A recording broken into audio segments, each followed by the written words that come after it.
راہ ایمان. Don't forget to subscribe our channel. الرحمن الرحیم نحمده ونصلي على رسوله الكريم اما بعد قال النبي صلى الله عليه وسلم المسلم من سلم المسلمون من لسانه ويده او كما قال عليه الصلاة والسلام اللهم صل على سيدنا مولانا محمد وعلى آل سيدنا مولانا محمد وبارك وسلم.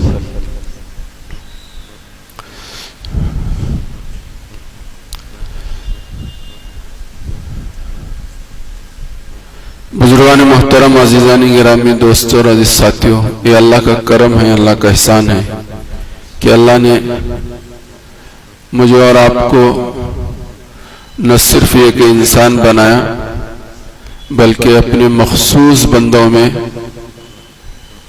اور اپنے محبوب کی امت میں مجھے اور آپ کو رکھا ہے اور موت تک رکھے. یہ اللہ کا بہت بڑا احسان ہے. دنیا میں بہت سارے انسان ہیں لیکن وہ راہ راست سے ہٹے ہوئے ہیں، توحید و رسالت سے دور ہیں، باوجود یہ کہ وہ دنیا کے فنا ہونے والے کسی بھی اچھے نقشے میں کیوں نہ ہو، اللہ اور اس کے رسول کی نزدیک ان کی کوئی اہمیت، کوئی قدر و قیمت نہیں ہے. ہم کتنے ہی پھٹے پرانے میں ہو، مظلوم ہو، بے کس ہو، بے بس ہو، بے سہارا ہو، لیکن اللہ کے بندے ہیں اور حضرت محمد رسول اللہ کی امت میں ہیں. یہ تمام دنیا کی نعمتوں کے مقابلے میں سب سے اونچی، سب سے بڑی اور سب سے قیمتی دولت میرے اور آپ کے پاس ہے. تو انسانوں میں یہ دو قسم ہیں الگ الگ، ایک اللہ والے اور ایک غیر اللہ والے. اس کے علاوہ دنیا میں بہت ساری مخلوقات ہیں. امام غزالی رحمۃ اللہ علیہ نے جتنے جانور ہیں ان کی 3 قسمیں بیان کی ہیں، 3 قسمیں لکھی ہیں. کچھ دنیا میں جانور تو وہ ہیں جو انسانوں کو فائدہ پہنچاتے ہیں، نقصان نہیں پہنچاتے. فائدہ ہی پہنچاتے ہیں، نقصان نہیں پہنچاتے. دنیا میں کچھ جانور ایسے ہیں جو بظاہر نہ نقصان پہنچاتے ہیں اور نہ نفع پہنچاتے ہیں بظاہر، ورنہ حقیقت میں تحقیقی نظر ان پر ڈالی جائے تو کوئی جانور ایسا نہیں ہے کہ جس سے میرا اور آپ کو کوئی نہ کوئی فائدہ وابستہ نہ ہو، لیکن بظاہر ایسا معلوم ہوتا ہے کہ ان کے ہونے نہ ہونے سے انسان کو نفع و نقصان نہیں ہے. تو دنیا میں جانوروں کی دوسری قسم یہ ہے. تیسری قسم وہ ہے کہ جو انسان کو نقصان پہنچاتے ہیں، انسان کو نقصان پہنچاتے ہیں. امام غزالی رحمۃ اللہ علیہ نے پہلی قسم میں ان جانوروں کا تذکرہ فرمایا ہے جیسے گائے اور بھینس ہے، بکریاں ہیں. یہ وہ جانور ہیں کہ انسان کو فائدہ پہنچاتے ہیں. جب تک گائے دودھ کے قابل ہوتی ہے تو دودھ دے کر انسانوں کو فائدہ پہنچاتی ہے، اور جب گائے دودھ دینا بند کر دیتی ہے تو اس گائے کو قصاب کے حوالے کر دیا جاتا ہے جو ذبح ہو کر مسلمانوں کی خوراک بنتی ہے. انسانوں کی وہ گائے خوراک بنتی ہے. اس میں فائدہ ہی فائدہ ہے. یہ وہ جانور ہے کہ جو انسانوں کی دشمن نہیں، انسانوں کو کوئی نقصان پہنچانے والی قسم کے جانوروں میں نہیں ہے. گائے ہو، بھینس ہو، بیل ہو، یہ سارے جانور ہیں. ایسے گھوڑا ہو، اونٹ ہو، یہ سارے جانور وہ ہیں جو انسانوں کو فائدہ پہنچاتے ہیں، نقصان نہیں پہنچاتے. نقصان نہیں پہنچاتے. دوسرے جانوروں کی قسم وہ ہے کہ بظاہر ان جانوروں سے انسان کو کوئی فائدہ بھی نہیں، نقصان بھی نہیں. دنیا میں کچھ جانور ایسے ہیں کہ ان جانوروں کے دنیا میں رہنے سے انسانوں کو کوئی فائدہ بھی نہیں اور کوئی نقصان بھی نہیں، کوئی نقصان بھی نہیں۔ مثال کے طور پر لومڑی ہے، کوا ہے، یہ چرند و پرند ہیں، بظاہر ان سے انسانوں کو کوئی فائدہ نہیں ہے، لومڑی سے کوئی فائدہ نہیں ہے اور نقصان بھی نہیں ہے۔ بے شمار اتنے جانور ہیں کہ بے حساب، سمندر میں کروڑوں اربوں خربوں کی تعداد میں جاندار ہیں۔ جاندار ہے، مچھلی کے علاوہ، مچھلی تو فائدہ پہنچاتی ہے، نقصان نہیں پہنچاتی، وہ پہلی قسم میں ہے، لیکن اس کے علاوہ کروڑوں کی تعداد میں بحری سے زیادہ بحری جانور ہیں، نہ وہ انسان کو نقصان بھی نہیں پہنچاتے، نفع بھی نہیں پہنچاتے۔ تو دنیا میں یہ دوسری قسم ہے جانوروں کی جن سے انسانوں کا نہ نقصان وابستہ ہے نہ نفع وابستہ ہے۔ دنیا میں ایک قسم ان جانوروں کی ہے کہ جو جانور انسان کو نقصان ہی پہنچاتے، نفع نہیں پہنچاتے۔ بظاہر وہ جانور انسان کو نقصان ہی پہنچاتے ہیں، نفع نہیں پہنچاتے، جس میں سر فہرست جو ہے وہ جو ہے سانپ اور بچھو ہیں۔ سانپ اور بچھو ہیں کہ یہ نقصان انسان کو نقصان ہی پہنچاتے ہیں، نفع نہیں پہنچاتے۔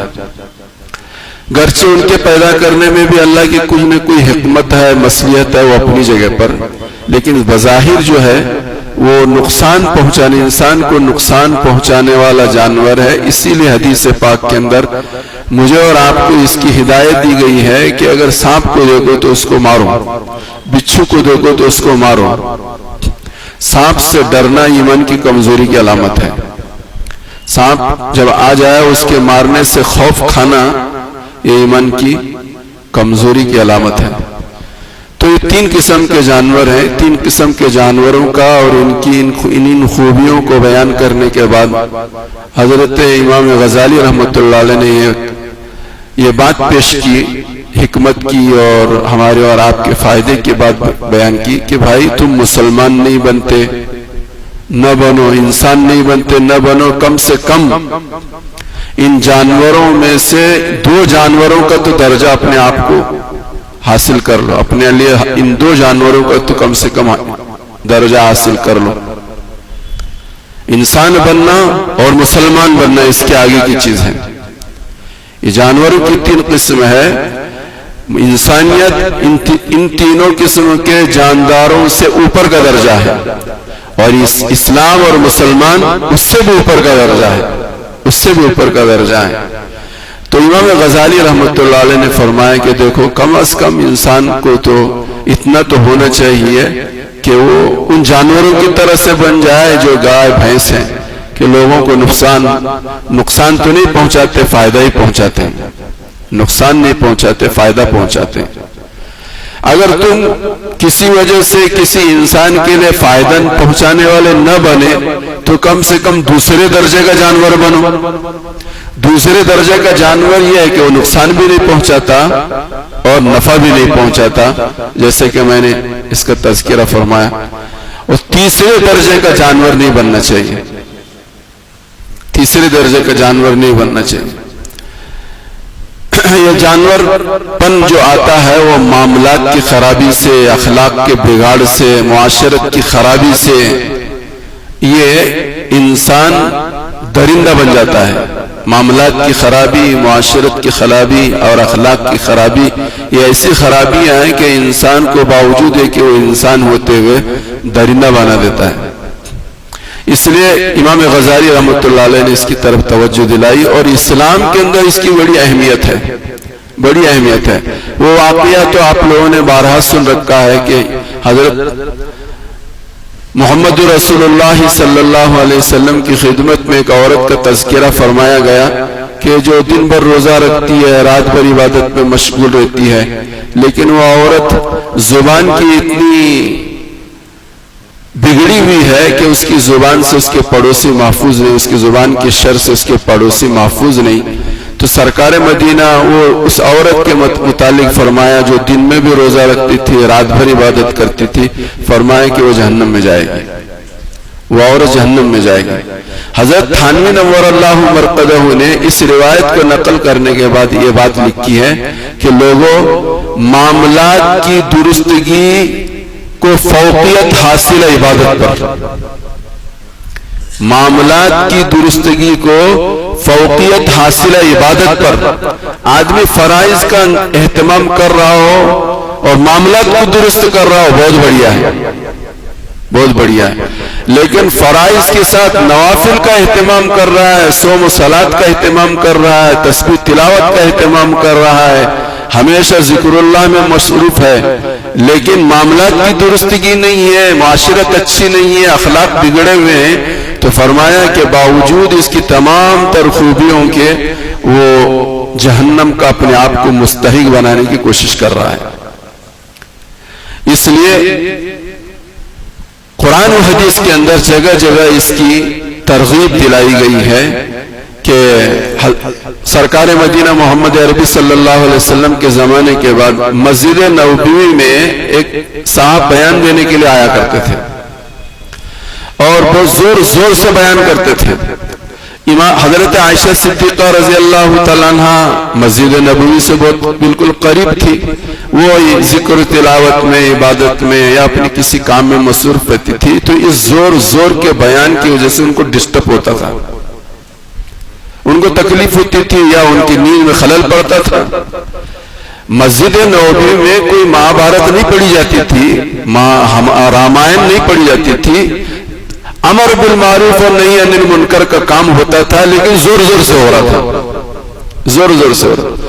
اما جان حضرت عائشہ صدیقہ رضی اللہ تعالیٰ عنہ نے حضرت عمر فاروق رضی اللہ تعالیٰ عنہ کو شکایت بھیجی کہ یہ فلاں صاحب آتے ہیں اور اتنی زور زور سے بیان کرتے ہیں کہ جس کی وجہ سے میرے معاملات میں خلل پڑتا ہے۔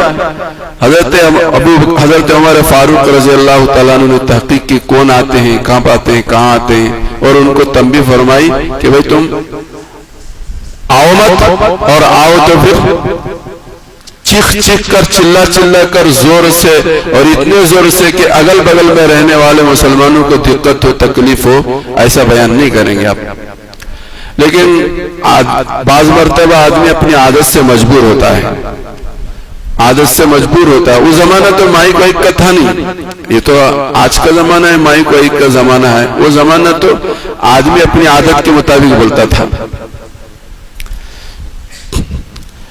تو حضرت عمر کے تنبیہ کے باوجود پھر ایک مرتبہ آئے، پھر انہوں نے اپنی عادت کے مطابق زور سے ہی بیان دیا، تو حضرت ام المومنین نے پھر شکایت درج کی، تو حضرت عمر فاروق رضی اللہ تعالیٰ عنہ آئے اور فرمایا کہ دیکھو اس کے بعد آنا نہیں، اور آئے اور اس طرح سے بیان کیا تو چھڑی سے تمہاری کی مرمت لوں گا، تمہاری خیریت معلوم کروں گا، تمہاری خیریت چھڑی سے معلوم کروں گا۔ تو یہ چیز ہمیں بتا رہی ہے کہ کتنا محتاط مسلمان کو دنیا میں زندگی گزارنا چاہیے۔ نیکی کے اسی کو سامنے رکھتے ہوئے حضرات علماء کرام نے یہ بات لکھی ہے کہ سڑک پر نماز پڑھنا جائز نہیں، سڑک پر نماز پڑھنا جائز نہیں، اسلام ہمارا سکھاتا ہی نہیں ہے۔ سڑک پر نماز پڑھنے سے صرف مسلمانوں کو تکلیف نہیں ہوگی، مسلمانوں سے زیادہ غیروں کو تکلیف ہوگی۔ اسلام میں اس کی اجازت ہی نہیں، اسلام میں اس کی اجازت نہیں۔ بعض ہمارے دیندار لوگ ایسے ہوتے ہیں کہ جن کو جماعت کا مقام پہ رہتے ہیں تو جماعت کا اہتمام نہیں رہتا ان کو، لیکن سفر میں جب جاتے ہیں تو جماعت کو بہت اہتمام، سفر میں جاتے ہیں اور فخریہ طور پر وہ آ کر اپنی کارگزاریاں سناتے ہیں کہ الحمدللہ سفر میں بھی ہماری کوئی جماعت سے نماز فوت نہیں ہوئی، اور ٹرینوں میں نماز پڑھتے ہیں، باجماعت پڑھتے ہیں، کہ جس کی وجہ سے ادھر والوں کو ادھر آنے میں دقت ہو رہی ہے، ادھر والوں کو ادھر جانے میں دقت ہو رہی ہے، اور وہ فخریہ طور پر کارگزاریاں سناتے ہیں کہ بھئی ہمارا سفر ہوا اور الحمدللہ کوئی نماز جو ہماری جماعت سے نہیں گئی۔ اس میں اس کا پاسف لحاظ ہی نہیں کہ تم نے اس جماعت کی نماز کی وجہ سے کتنوں کو تکلیف پہنچائی، کتنے کے لیے رکاوٹ بنے. اسلام اس کا درس دیتا ہی نہیں ہے.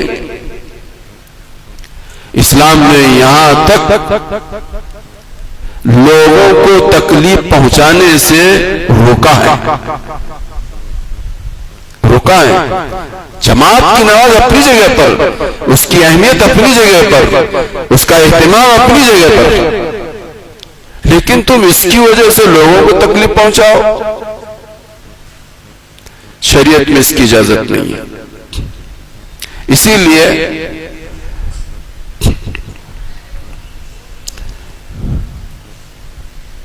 آگے کی باتیں آپ خود سمجھ لیں. علماء نے یہ بات بھی لکھی ہے کہ